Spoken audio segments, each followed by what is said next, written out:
దివ్యవాణి TV ప్రేక్షకులందరికీ శుభోదయం.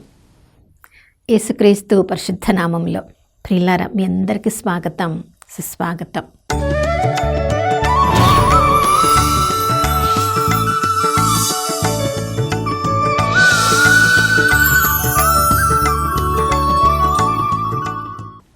గడిచిన కాలమంతా మనం కోరుకున్న దానికంటే, ఊహించిన దానికంటే ఎంతో ఉన్నత స్థితిలో మనల్ని జీవింపచేస్తున్న ప్రియ పరలోకపు తండ్రికి మనస్ఫూర్తిగా వందనాలు తెలియచేద్దాం.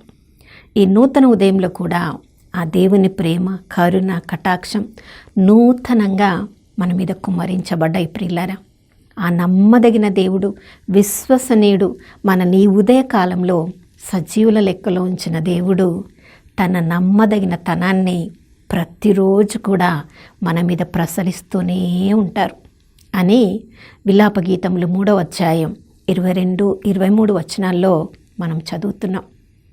ప్రియులారా, మన జీవితాన్ని మనము కొన్నిసార్లు పరిశీలించి చూసుకుంటేనే కొన్ని పరిస్థితులను బట్టి మన మీద మనకే కోపం కలుగుతుంది.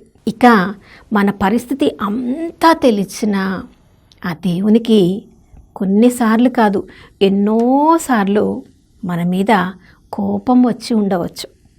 ఆ కోపాన్ని మన మీద ఆ దేవుడు ప్రదర్శించి ఉంటే ఈరోజు మన పరిస్థితి ఈ విధంగా ఉండేదా?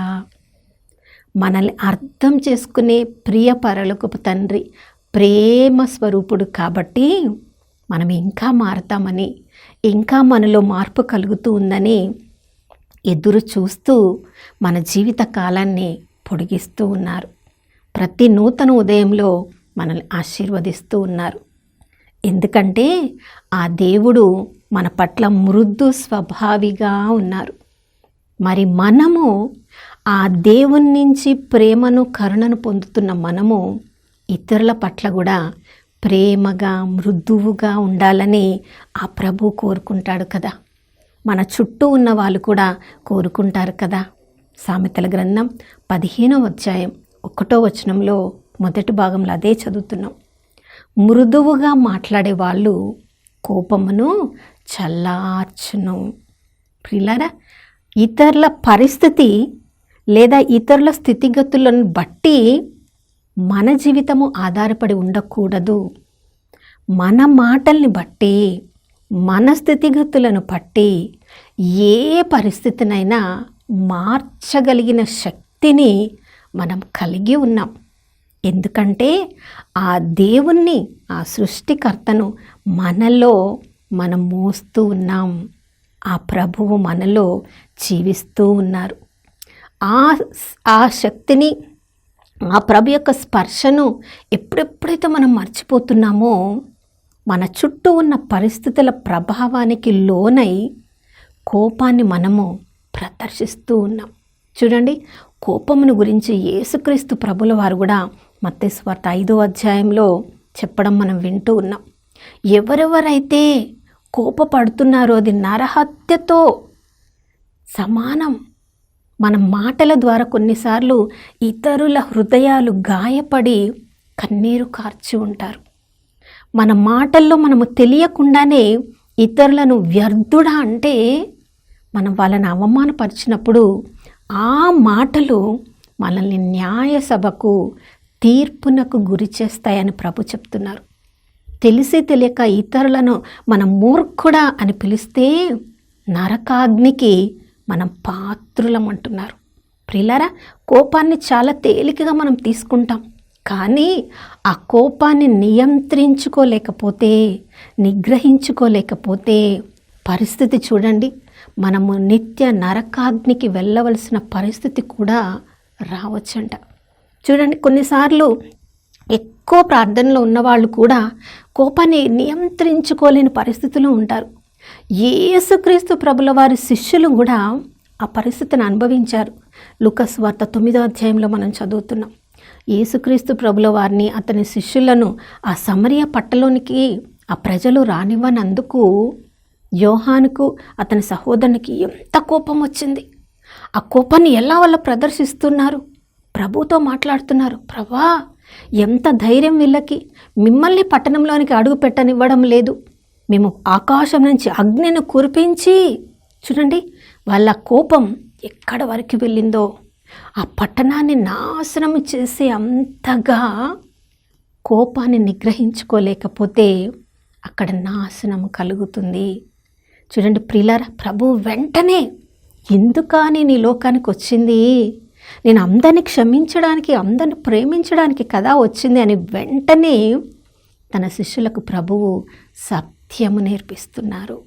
ఎప్పుడెప్పుడు మనకి కోపం కలుగుతుందో వెంటనే ఈ సందర్భం గుర్తుకు రావాలి ప్రియులారా. ప్రభు మనల్లో జీవిస్తున్నారు కాబట్టి నేను ఈ సమయంలో కోపాన్ని ప్రదర్శిస్తే నాలో ఉన్న ప్రభువు సంతోషిస్తున్నారా, దుఃఖిస్తున్నారా? దేవుడు ఎంతో ప్రేమించి ఆదాము అమ్మమ్మలకు ఇచ్చిన ఇద్దరు సంతానము ప్రియులారా, ఒక్కరు మరణించడానికి కారణం కోపమే కదా. కయ్యను దేవుడికి తన యొక్క బాధను తెలుసుకొని చెప్పి ఉండాల్సింది. ఎందుకు తన కానుకను దేవుడు స్వీకరించలేదో, ఎందుకు ఆబేలు కానుకను దేవుడు అంత ప్రీతికరంగా తీసుకున్నారో, తన సమస్య దేవునితో, కోపం రావాల్సింది దేవుడితో, కానీ కోపాన్ని దేవుడి మీద ప్రదర్శించకుండా చూడండి తనను నమ్మిన సహోదరుడి మీద, వాళ్ళిద్దరు కలిసి ఎన్నోసార్లు పొలానికి వెళ్ళుంటారు. అదే ఆలోచనతో ఆబేలు కూడా తన సహోదరుడు పిలువగానే అతన్ని నమ్మి పొలానికి వెళ్ళుంటాడు. కానీ తన సొంత సహోదరుడే తన మీద ఉన్న కోపాన్ని బట్టి తన ప్రాణాన్ని తీయబోతున్నాడని అతడు ఊహించుకోలేకపోయాడు. తన సొంత నమ్మిన అన్ననే తన ప్రాణాన్ని తీస్తున్నప్పుడు అతడు అది ఊహించుకోలేక, జీర్ణించుకోలేక ఇప్పటికీ కూడా ఆబేలు యొక్క రక్తము భూమి మీద నుంచి దేవునికి మొరపెడుతూ ఉందంట. నా ప్రియ సహోదరుడ, సహోదరి, సామెతల గ్రంథం 30వ అధ్యాయం 33వ వచనంలో ఈ విధంగా మనం చదువుతున్నాం. ముక్కు మీద కొడితే రక్తము కారుతుంది. కోపాన్ని మనము అధిగింప చేస్తే అది నాశనానికి దారితీస్తుంది. పాలను చిలికితే వెన్న వస్తుంది. కోపాన్ని రెచ్చగొడితే కలహం పుట్టుతుంది. అక్కడ మన మాటలు కోపాన్ని తగ్గిస్తున్నాయా? మన మాటల వల్ల ఆగ్రహం పెరుగుతుందా? నా ప్రియ సహోదర, సహోదరి, మనందరి జీవితంలో ఎన్నోసార్లు ఇలాంటి కోపపు పరిస్థితులను మనం ఎదుర్కోగలుగుతున్నాం. కానీ ఆ పరిస్థితి మనల్ని తన అధీనంలోనికి తీసుకుంటుందా? లేదా యేసు ప్రభు వలె శాంత స్వభావములుగా ఉండి పరలోకపు తండ్రి చిత్తం ఏంటో తెలుసుకొని అన్ని పరిస్థితులలో తండ్రి చిత్తం చేయడానికి ప్రయత్నిస్తున్నామా?